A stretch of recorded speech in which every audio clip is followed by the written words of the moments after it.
తెలుగు రాష్ట్రాల్లో విభిన్న వాతావరణం కనిపిస్తోంది. ఒకవైపు తీవ్రమైన ఎండలు, మరొకవైపు పిడుగులతో కూడిన వర్షాలు ప్రజలను బెంబేలెత్తిస్తున్నాయి.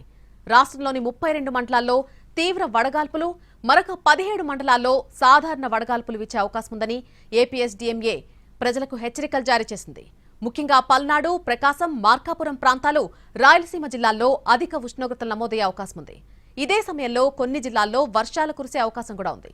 పార్వతీపురం, మన్యం, అల్లూరి సీతారామరాజు, పోలవరం, ఏలూరు ప్రాంతాల్లో పిడుగులతో కూడిన తేలికపాటి వర్షాలు పడొచ్చని అధికారులు చెబుతున్నారు. తెలంగాణ వ్యాప్తంగా వాతావరణం ఒక్కసారిగా మారిపోయింది. మధ్యాహ్నం వరకు ఎండలు మండిపోగా సాయంత్రం మాత్రం వాతావరణం చల్లబడి పలుచోట్ల వర్షం కురిసింది. ఆదివారం పలు జిల్లాల్లో అకాల వర్షాలు కురవగా ఉష్ణోగ్రతలు సైతం అదే స్థాయిలో నమోదయ్యాయని తెలిపింది. ఉమ్మడి ఆదిలాబాద్, నిజామాబాద్, వరంగల్, నల్గొండ, కరీంనగర్, రంగారెడ్డి, మహబూబ్ నగర్, హైదరాబాద్, మెదక్, ఖమ్మం జిల్లాల్లో 41 నుంచి 45 డిగ్రీల మధ్య గరిష్ట ఉష్ణోగ్రతలు నమోదయ్యాయని తెలిపింది.